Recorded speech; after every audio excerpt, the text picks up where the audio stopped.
so that's really interesting. And the opening paragraph, like it feels like it's different from site to site, right? Like how much real estate that opening paragraph gets in the list.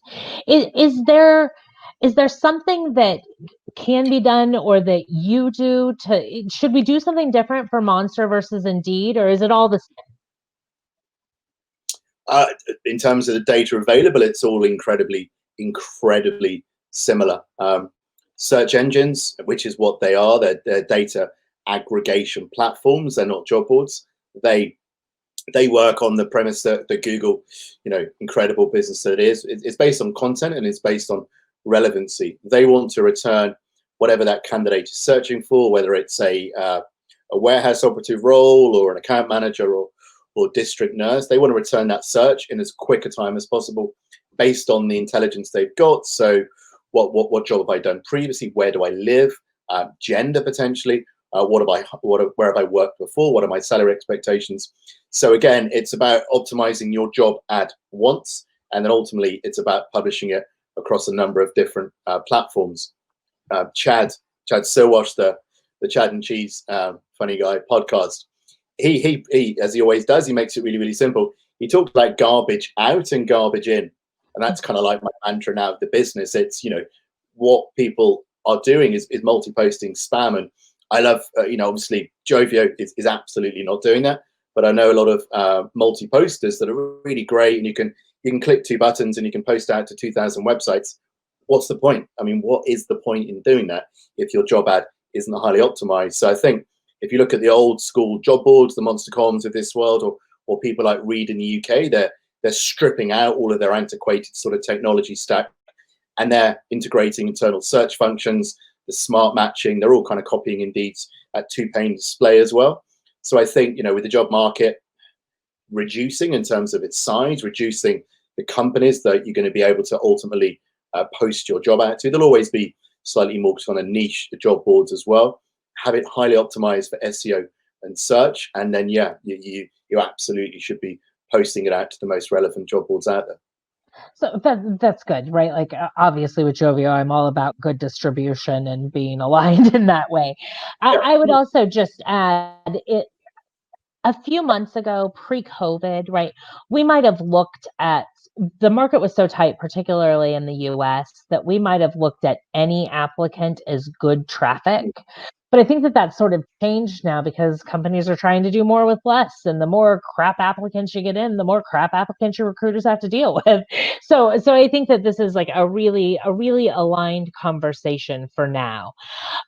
Okay, so sort of our last, I'm going to deep dive into a topic. I want to talk a little bit about gender bias and diversity in job descriptions.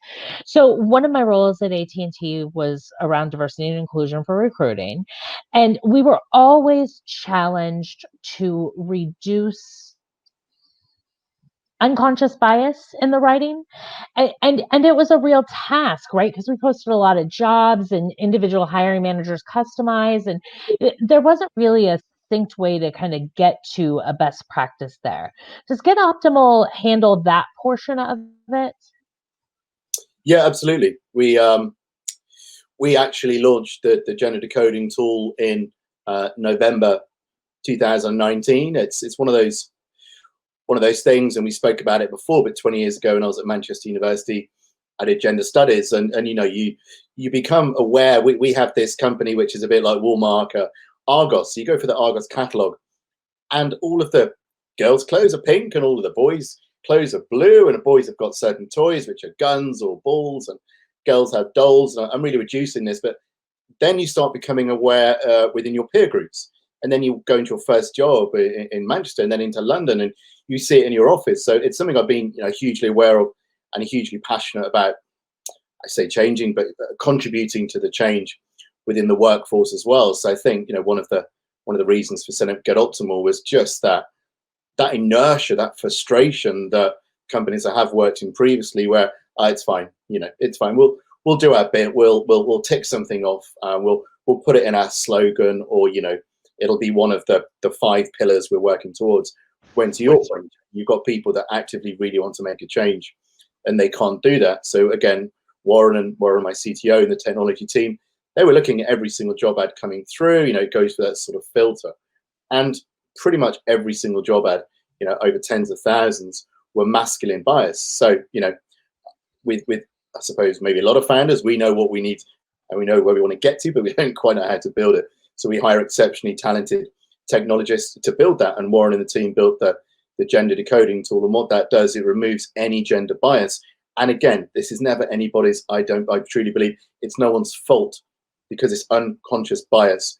And again, if you've been trained to think in a certain way, you look at addictions, it's what people are doing repetitively. And that's exactly the same thing with gender bias as well. It's something that you can absolutely, I believe, in time will become a lot more transparent. Hopefully we'll start learning about it at a younger age, in education, in everyday jobs as well. But we remove all of that gender bias. So ultimately you don't have to worry about that.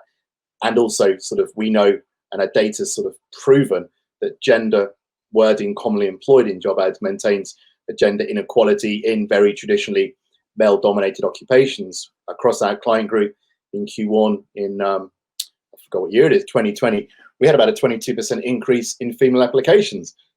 And to be honest, that was as good as any deal as I've ever closed, because it's That's like, impressive. Yeah, that's impressive. Yeah, we're not halfway on our journey yet. We're having some great conversations with the guys at Broadbean around scaling that opportunity today. But we're doing our bit to make that difference. We always try and educate the clients that we work with. But as I say, this is a habit which is pretty hard to unlearn. Whether it's sort of structured wording or unstructured wording as well. But we've started this journey. We're only going to be looking at diversity as well, because we know, and all the data proves, that the more diversity of opinion, or the diversity of background, or the diversity of race or sexuality that you have around your boardroom, your kitchen table, your office table, is going to lead on a much more diverse thinking and diverse products and diverse services. Optimal, we've got a board of 5 incredible people that are really representative of the people that we're seeking to serve, and we're seeking to change. And I know one of the reasons that we love partnering with Joveo is that you guys absolutely share our passion for inclusivity and also for diversity. But also, I know you also get really, really annoyed with bad job ads as well. So it's kind of, it's a great relationship to have. Yeah, absolutely. And so as we start to wrap up, one of the things as you were talking that I just thought about is, if I'm a leader in talent acquisition, and we know that the knowledge working jobs, the hard to fill engineering, math and science positions that are always hard to fill and that continue to be hard to fill, haven't gone away necessarily, right? We're still trying to fill those as recruiting leaders. So while that's happening and other volume is down in other places, it seems like a lot of TA leaders are sort of doubling down on getting to best practices. So the job ad is a really big deal, right? So if I understand correctly, if I'm a TA leader and I'm interested in optimizing a group of job ads, you have opportunities to do that in smaller, large scale, right? People could do just, a handful of 100 jobs or 20 jobs or whatever, or they could do all of their jobs. You kind of have some flexibility in that space. Is that a fair statement? Yeah, absolutely. We try and address all of the requirements, all of our customers on www.get-optimal.com today. You can buy your credits, so you can buy 15, 25, 35 credits. That was really built for the moms and pop shops that were asking us, we just want to do 2 a month or 5 a year as well. But then our more enterprise-based clients, we have a subscription service which runs over a 12-month period, where again, you can optimize. Some of our clients do 500 a month, and that sort of SMEs are doing probably 50 a month as well. So it hugely varies. I mean, obviously there's no point optimizing this 5. I won't worry about that 5. I mean, that's not a solution. We're very flexible in terms of what we're doing in terms of pricing. But I think when you're measuring the success of working with Optimal, it's looking about, and it's measuring, which is great, because as a marketeer, I'm quite binary in my thinking. We have to deliver an ROI within 1 month. That's what we're about. So again, you can measure the quality of let's say if you're working with Broadbean, the green flag candidates coming into your pipeline. We had a 77% increase in green flag candidates coming into our largest client over Q2, which is fantastic.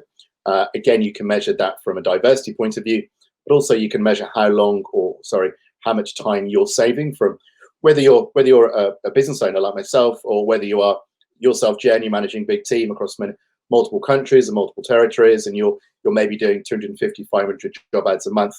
We can save you, tens and hundreds of hours each month from not having to do that. And to be honest, when I have my quarterly reviews with my clients, they just look a bit relieved. They look a bit more chill. What have you done today, Janine? Don't tell anybody. I had time to go and do my yoga lesson. Or nice. Lunch, right?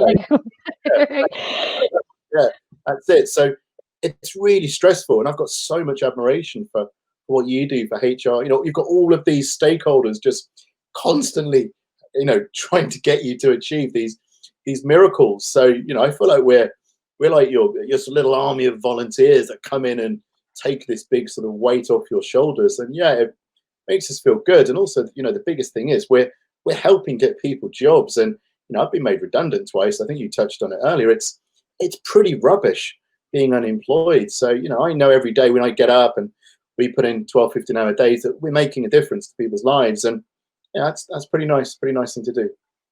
Well, thank you. This has been a ton of fun, and I appreciate your passion for a topic that I consider very important. For those that are viewing or listening out there in the world, I would encourage you to check out Get Optimal's website. I would also just throw a shout out to the mission of reducing gender bias. I think that even if that wasn't on your radar before you started watching this episode today, maybe you walk away with it on your radar and do your part.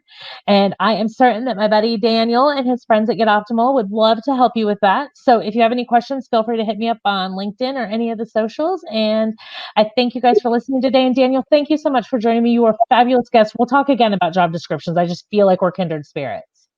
Thanks, Jen. It was my pleasure. Keep doing what you're doing. We all enjoy reading your blogs and upskilling what we're doing.